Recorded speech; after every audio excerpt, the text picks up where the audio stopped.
Are the Miami Heat a playoff team? What's up, everyone? This is Austin from Calling Our Shot, and I'm here to break down that topic and more tonight to recap every NBA game tonight on Tuesday, February 9th. But are the Miami Heat a playoff team? Let's talk about that. The Knicks just lost back-to-back games to the very Miami Heat. Jimmy Butler destroyed them both games, culminated by tonight's 26 points, 9 rebounds, and 10 assists. And the Heat prevailed. They won by 2 points, 98-96. And, they didn't look great all night. They weren't clicking on all cylinders. Duncan Robinson couldn't buy a basket. He was 0 for 7, 0 for 5 from 3. But Bam Adebayo's been impressing me with his offense lately. He had 19 points tonight. He scored 20 plus a couple nights ago against this Knicks team. And Kelly Olynyk, surprisingly, 20 points. The Knicks were just leaving him wide open, and he was cashing it. 6 for 8 from 3. Couldn't really stop him, and that's not a surprise. Jimmy Butler, really, he is the heart and soul of this team. And when he's back and playing, the Heat are so much better. Even though they're missing Dragic, they're missing Avery Bradley, Mo Harkless, all guys that are in their key rotation, as well as Myers Leonard, get well soon, who's out for the year with a shoulder injury. But Jimmy Butler makes this heart beat for this team.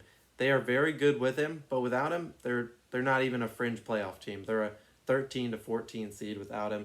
But luckily they got him, and he's back, and they're starting to climb the rankings. 9-14, they're the 11th seed right now. Very close to the New York Knicks that they've beat twice in a row. I'm sure they'll be passing them in coming weeks as the Knicks start to slide down the rankings as the Heat continue to rise.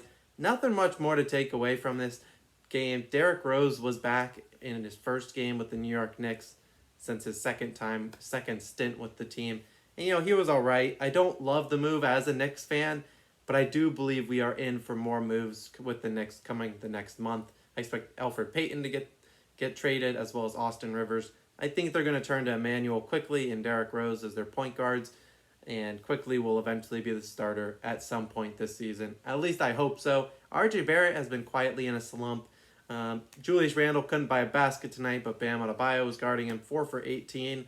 Not great. Elfrid Payton was their leading scorer. You're not going to win games when Elfrid Payton is your leading scorer. No way around that. Moving on to the other games that were on tonight. On Tuesday, we have the Nets versus the Pistons. And for whatever reason, the Pistons only beat good teams. I could go through the teams that they beat this year. I think you got the Celtics. I believe they beat the Jazz. They beat the Lakers. They've beaten only good teams, and now they beat the Nets. Although the Nets are missing Kevin Durant, this is a game that the Nets need to win, and they should win. They're much more talented. They have the two best players on the court. Although you could make an argument, and not really be hard to do it, but Jeremy Grant has been looking very well this year. He had 32 points tonight, tying his career high that he set earlier this year. And he's been killing it. So that's another question we could talk about. Is Jeremy Grant an all-star this year? I'm going to lean on yes. He's averaging 24 points a game, but there are so many players that you could say could make the all-star game. And so I don't want to give Jeremy Grant a spot when his Pistons aren't necessarily the best team in the league, but he's certainly deserving of a nod to be in the All-Star game. Yeah, not much to take away. For whatever reason, James Harden doesn't seem to be shooting as much. I don't know if it's the defense, Steve Nash's game plan. I mean, he's getting assists. He leads the league in assists, but he only shot 14 times tonight, while you got Kyrie Irving doubling him with 28 shots. Just a weird kind of game flow. The Pistons kind of had this game from the second half on. And yeah, DeLon Wright for the Pistons has looked quietly good the last couple games. Blake Griffin still is playing terribly, but not much to go away from there. Josh Jackson has been a subtle surprise so far this year, and I'm happy to see him do well after his tumultuous start with the Suns and the Grizzlies, since he bounced around the league. But now he seems to have found a fit with the Pistons. He scored 13 points tonight. Saddiq Bey finally got some minutes, 15 points, 6 for 6. About dang time. I don't know why they weren't giving him minutes. These young guys need to start getting more minutes as the season goes on.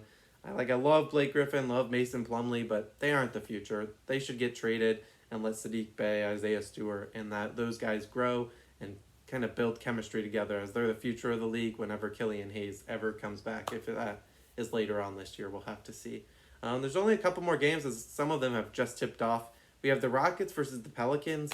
Shout out to Josh Hart, 20 points, 17 rebounds. I don't know if that's the most rebounds a guy his height has ever gotten, but certainly up there. I'm sure Russell Westbrook's around the same. I don't know their height comparison. But crazy game. Zion, another 20 points. Brandon Ingram, 22. This was a well-rounded game against the Rockets, who they blew out by 30. The Rockets aren't that good. DeMarcus Cousins is always up and down. 1 for 8 tonight, 7 and 7. Not going to get it done. John Wall looked very good, 11 for 23, but they can only do so much. They're missing Christian Wood, arguably their best player and an all-star this year. They're not going to go too far without him, and he should be out for a couple weeks with an ankle sprain. So get well soon to my boy Christian Wood. We all know I'm his number one fan, trying to get him into the All-Star game, and we'll see how that works. This injury really threw a wrench into my plans, but I have faith in him. He is the GOAT, and I love him. Last game, really, it would be the Warriors versus the Spurs. Spurs are down 16 points. If you didn't check, we write 2 articles every day on our website at callingourshot.com. One of them is I give you my 3 NBA player props to bet on every night. Those were doing really well in the year, so check those out. Those are posted every morning at 8 a.m. And then we have the NBA's worst bets to make. So they're bets that I think are the exact opposite. If you want to lose money, you should bet on them. Tonight we had Spurs minus 1.5 or plus 1.5, however you got it. They're getting blown out, down by 16. Warriors are looking to coast for an easy victory for us. And then the other worst bet of the night was the under in the Pistons versus Nets game. That was an easy cash. Easy money. And yeah, that's really going to do it. You got a couple more games. Magic versus Trailblazers. I expect the Trailblazers to take home this one, but Nikola Vucevic probably will have a big game. 76ers versus Kings. I could see a Kings upset. 76ers were only 5-point favorites, and they were on the road. So we'll see how that game goes. And then Celtics versus Jazz. That's an interesting game to watch. Celtics certainly have the star power.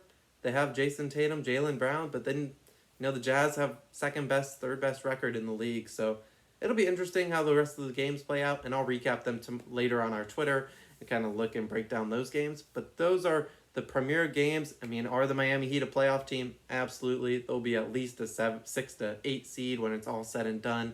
The teams up there will slowly dwindle down, like the Hornets, Hawks, and Knicks. Although I am a Hawks fan, I think they can make the playoffs.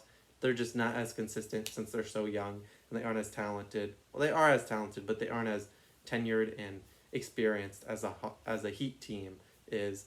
But that's going to do it. Feel free to follow us on Instagram and Twitter at Calling Our Shot, and please click that like and subscribe button down below. It really helps us grow this channel out a lot. We're almost at 100 subscribers. This has been Austin, and I'll catch you guys later. Peace.